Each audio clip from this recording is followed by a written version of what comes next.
Hello everyone.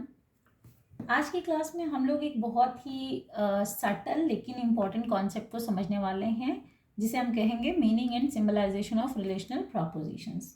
यानी कि relational preposition को सिंबलाइज करते समय अगर एक्टिव या पैसिव वॉइस में वो प्रपोजिशन दिया हुआ हो तो उससे उसके मीनिंग पे क्या फ़र्क पड़ेगा, और मीनिंग को ध्यान में रखते हुए सिंबलाइजेशन पर क्या फ़र्क पड़ेगा, कोई फ़र्क पड़ेगा भी कि नहीं, इन्हीं सब बातों को आज हम यहाँ पर एक्सप्लोर करने वाले हैं। ठीक है, तो सबसे पहले मैं आपसे एक सिंपल सेंटेंस लेना चाहूँगी। जैसे कि आप कहते हैं कि राम राम लव्स सीता। ठीक है, राम लव्स सीता। अब इसका अगर मैं आपसे पूछूं कि फॉर्म क्या है, ग्रामर में बताइए, ग्रामर में इसका फॉर्म क्या है, तो आप तुरंत बताएंगे कि ये एक्टिव वॉइस में है। राम लव्स सीता, ये तो एक्टिव वॉइस में है। अब इसका पैसिव वॉइस क्या होगा या पैसिव फॉर्म क्या होगा, तो आप बिना हिचकिचाए बिना सोचे बोलेंगे Sita is loved by Ram. ठीक है, तुरंत आप बताएंगे। अब ये इसका पैसिव वॉइस है या पैसिव फॉर्म है। यहाँ पर एक बहुत इंपॉर्टेंट क्वेश्चन आप पूछ सकते हैं या उठा सकते हैं कि क्या इन दोनों सेंटेंसेस का जो अर्थ है, यानी कि meaning of these two sentences, वो अलग है, सेम मीनिंग है या अलग मीनिंग है। आपसे पूछूं तो आप क्या बोलेंगे कि यस सेम है, दोनों का अर्थ बिल्कुल सेम है। ऐसा नहीं है कि ये दोनों जो सेंटेंसेस हैं वो अलग अलग कुछ मीन कर रहे हैं, दोनों सेम मीनिंग रखते हैं। इसका मतलब है कि यहाँ पर जो प्रेजेंटेशन है वो प्रेजेंटेशन बदल गया। ठीक है, प्रेजेंटेशन बदल गया लेकिन रिलेशन बदला क्या, तो रिलेशन नहीं बदला। ठीक है, तो रिलेशन जब नहीं बदलता है लेकिन प्रेजेंटेशन बदल जाता है, तब हम कहते हैं कि इसके फॉर्म में, यानी जो ग्रामेटिकल स्ट्रक्चर है, जो ग्रामेटिकल फॉर्म है, उसमें अंतर आया है, लेकिन वास्तव में उनकी मीनिंग पे कोई फर्क नहीं पड़ा। और जब मीनिंग पे कोई फर्क नहीं पड़ा तो सिंबलाइजेशन पे भी फर्क नहीं पड़ेगा। क्योंकि आप लोग इंट्रोडक्शन टू लॉजिक में पढ़े होंगे ये बात, कि जब हम ये पढ़ते हैं सेंटेंसेस और स्टेटमेंट्स में क्या फ़र्क है, तब हम ये बताते हैं, है ना। सेंटेंस और स्टेटमेंट्स में आपने देखा होगा कि स्टेटमेंट्स जो होते हैं वो बेसिकली मीनिंग को ध्यान में रख के, क्या बात कही जा रही है वो बात स्टेटमेंट्स होती है, और जिस तरीके से कही जाती है वो तरीका सेंटेंस होता है ना।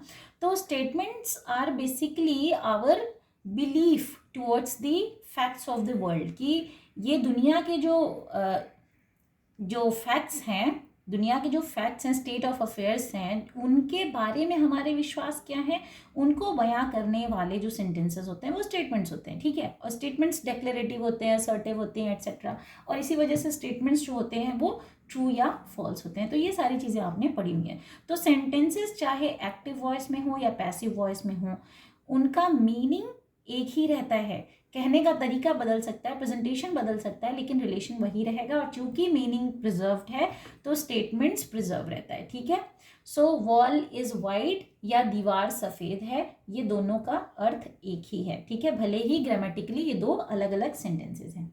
अब लॉजिक में हमें क्या करना होता है, देखिए, हमें जो है वो सेंटेंस का जो सरफेस ग्रामर है वो नहीं देखना होता है। हम सरफेस ग्रामर की बात कर ही नहीं रहे हैं। ठीक है, we are not talking about the surface grammar of the sentences, rather we are talking about the logical structure of those sentences. It means कि प्रपोजिशन क्या है और उसका अर्थ क्या है और उसका लॉजिकल स्ट्रक्चर क्या है। So we basically talk about the logical structure, ये इंपॉर्टेंट है। ठीक है, तो जब हम सिंबलाइज करेंगे राम लव सीता को, तो हम लिखेंगे ये लव क्या हुआ, ये अगर इसकी बात करें तो लव और राम सीता ऐसे होगा। या इसको आप थोड़ा सा और रिप्रेजेंट करना चाहते हैं अच्छे से तो आप लिख सकते हैं ऐसे, लव, ठीक है, राम सीता। ठीक है, इसी बात को आपने सिंबलाइज कर दिया है इस फॉर्मेट में, ज़्यादा सिंबॉलिक एक्सप्रेशन में।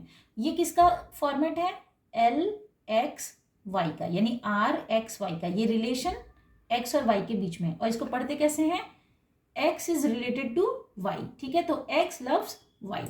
अब पैसिव सेंटेंस में अगर हम लोग देखें कि Sita is loved by Ram, तो यहाँ पर आपको कंफ्यूजन नहीं क्रिएट करना है कि अगर सीता पहले आ गया है, Sita is loved by Ram, तो आप LSR ये नहीं लिखेंगे, ये गलत हो जाएगा। आप तब भी यही लिखेंगे, ठीक है। मीनिंग यही है कि Sita is loved by Ram. तो जब पैसिव वॉइस में जाते हैं तो इधर से पढ़ते हैं Sita is loved by Ram, ठीक है। तो ऐसे पढ़ा जाता है इसको। अब ये गलत नहीं होगा क्योंकि यहाँ पे रिलेशन जो है वो सेम ही है, इसका मतलब तो एक ही है, मीनिंग तो ओरिजिनल ही है। तो आपको ध्यान में रखना होगा कि जब भी आप एक्सप्रेस कर रहे हैं, सिंबलाइज कर रहे हैं किसी रिलेशनल प्रपोजिशन को, तो इस बात का ध्यान रखेंगे कि मीनिंग क्या है, और मीनिंग एक्टिव और पैसिव वॉइस में जाने से बदलती नहीं है। किसी भी सेंटेंस का एक्टिव वॉइस है तो पैसिव में, और पैसिव वॉइस है तो एक्टिव में बदल देने से उसके ग्रामर में तो फर्क आता है, मतलब ग्रामर का तो फर्क आता है, लेकिन उसके रिलेशन में फ़र्क नहीं आता, उसके लॉजिकल स्ट्रक्चर में फ़र्क नहीं आता, क्योंकि हम लॉजिक में रिलेशंस की बात कर रहे हैं और रिलेशंस में सिर्फ डायरेक्शंस होता है। तो डायरेक्शंस को ध्यान में रखना होता है, और इसीलिए डायरेक्शन को अगर आप देखेंगे तो सीता को प्यार किया जा रहा है, ठीक है। डायरेक्शन क्या है? राम से सीता की तरफ जाना। राम प्यार कर रहा है सीता को, सीता को प्यार किया जा रहा है राम के द्वारा, इसलिए डायरेक्शन क्या है? राम से सीता की तरफ। और यही डायरेक्शन जो है वो लॉजिकल स्ट्रक्चर को क्या कह सकते हैं हम लोग, निर्धारित करता है, ठीक है। अब एक और एग्जांपल लेते हैं। मान लीजिए हम कहते हैं कि Ram is greater than Shyam, ठीक है। Ram is greater than Shyam. अब ये जो है, इसको अगर आप कहते हैं बदल के, इसका मीनिंग ऐसे बदलते हैं कि Shyam is lesser than Ram. तब अगर आपसे कोई पूछे कि दोनों सेंटेंस का मीनिंग सेम है क्या, बताइए। आप देखिए कि राम जो है वो श्याम से बड़ा है, ठीक है, और श्याम जो है राम से छोटा है। तो दोनों सेंटेंसेस का मीनिंग तो सेम है, लेकिन सिंबलाइजेशन में चूंकि हम लोग रिलेशन समझते हैं, इसलिए दोनों का सिंबलाइजेशन डिफरेंट हो जाएगा। तो हमें सिंबलाइजेशन में ये रिलेशन समझना होगा, इसका डायरेक्शन समझना होगा, ठीक है। ये चीज़ अगर एट्रीब्यूट ही हम बदल देंगे तो कैसे होगा? आप देखिए यहाँ पे ग्रेटर है तो G आ जाएगा, और Ram is greater than Shyam, और यहाँ पर लेसर है तो L आ जाएगा, और Shyam is lesser than Ram. तो अब देखिए दोनों का सिंबलाइजेशन सेम कहाँ हुआ? तो डायरेक्शन को देखेंगे और साथ ही साथ ये जो एट्रीब्यूट्स हैं, जो टर्म्स यूज हो रहे हैं, उनको देखेंगे तो आपको पता चल जाएगा कि सिंबलाइजेशन करते समय हमें किन बातों का ध्यान रखना है, ठीक है। तो यहाँ से हम क्या समझते हैं? पहला कि एक्टिव या पैसिव वॉइस होने से कोई फर्क नहीं पड़ता है, ठीक है। सिंबलाइजेशन हमेशा जो है वो रिलेशंस के एक्चुअल मीनिंग पर डिपेंड करेगा, ठीक है।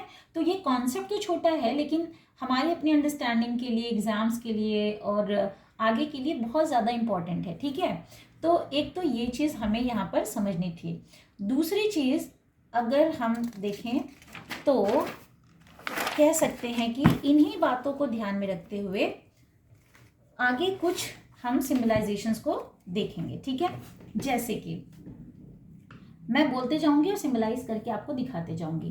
अगर कहीं पर है कि A अट्रैक्ट्स Y, ठीक है, A Y को अट्रैक्ट करता है, तो आप क्या कहेंगे? अट्रैक्शन के लिए A, ठीक है, और A करता है तो A अट्रैक्ट्स Y, ऐसे दिखाएंगे। अगर यही रहता कि X अट्रैक्ट्स Y तो आप करते A X Y, ठीक है। अगर होता कि Y is attracted bye X, तब क्या होता? क्या बदल जाता? नहीं। तो A X Y मतलब X अट्रैक्ट्स Y और Y is attracted bye X, ये दोनों सेम रहता, ठीक है। और इसी तरीके से अगर हम कहें कि A अट्रैक्ट्स B या B is attracted bye A, तो ये भी दोनों सेम रहेगा, ठीक है। इसी तरीके से आपको बहुत सारे जो सवाल हैं, बहुत सारे प्रपोजिशंस हैं, उनको देखना है और उनके सिंबलाइजेशंस करने हैं और समझना है कि सिंबलाइज करते समय कैसे एक्टिव या पैसिव वॉइस का फर्क नहीं पड़ता है, ठीक है। ये तो छोटे छोटे सेंटेंसेस हो गए।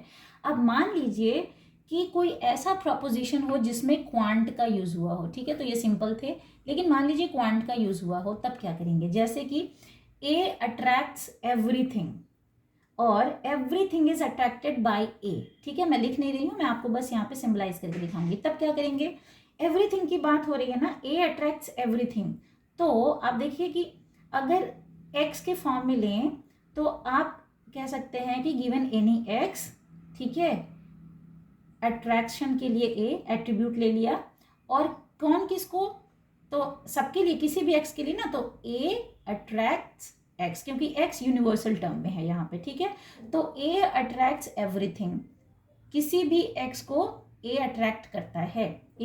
तो ए अट्रैक्ट्स एवरीथिंग और एवरीथिंग इज अट्रैक्टेड बाय ए, इन दोनों के लिए सेम रहेगा। यहाँ पर मैं आपको थोड़ा सा ये दिखा देती हूँ ताकि आपको बिना दिक्कत के ये चीज़ समझ में आ जाए। देखिए यहाँ से देखिए आप, A attracts everything, everything is attracted by A, इनका सिंबलाइजेशन एक ही जैसा है। ठीक है, फिर A attract something, something is attracted by A, active passive, इनका भी सिंबलाइजेशन एक ही जैसा है। क्यों, क्योंकि समथिंग की बात हो रही है तो यहाँ पे एग्जिस्टेंशियल क्वांट लग गया। ठीक है, फिर ए अट्रैक्ट्स एक्स, और एक्स समथिंग के बारे में है, एटलीस्ट वन एक्स जिसको ए अट्रैक्ट करता है। ठीक है, फिर एवरीथिंग अट्रैक्ट्स ए, एवरीथिंग अट्रैक्ट्स ए मतलब कि किसी भी एक्स के लिए, एवरीथिंग की बात है तो क्वांट यहाँ पे किसके हिसाब से लग रहा है, एवरीथिंग आया है या समथिंग आया है, उसके हिसाब से हम यहाँ पे एग्जिस्टेंशियल या यूनिवर्सल क्वांट यूज कर रहे हैं। तो ये हो गया ए इज अट्रैक्टेड बाय एवरीथिंग या एवरीथिंग अट्रैक्ट्स ए, ये सबके लिए एक्स, फिर ए एक्स ए, समथिंग अट्रैक्ट्स ए और ए इज अट्रैक्टेड बाय समथिंग, इसके लिए क्या हुआ, क्योंकि समथिंग अट्रैक्ट्स ए की बात हो रही है तो समथिंग के लिए हमने एक एग्जिस्टेंशियल क्वांट लगाया, there is at least one x such that x attracts A. ठीक है, तो A is attracted by something. इस तरीके से हमें इनके सिंबलाइजेशंस को देखना होता है। ठीक है, तो अब यहाँ पे आप सीधे सीधे देख सकते हैं कि एग्जिस्टेंशियल क्वांट, यूनिवर्सल क्वांट, इस तरीके से आप जो है इनको समझते हैं। ठीक है, अब अगर यहाँ पे ये लिखा हुआ है तो क्या इसको देख के आप बता सकते हैं, अगर ए इज इक्वल टू अट्रैक्ट्स दिया हुआ हो आपको, ठीक है, ये अट्रैक्शन के लिए है, तब आप ए और एक्स के टर्म में इसको क्या डिफाइन कर सकते हैं। सो दैट्स सम क्वेश्चंस, ये क्वेश्चंस हैं कुछ आपको सॉल्व करने के लिए। ठीक है, हालांकि अभी आपको बताया गया है।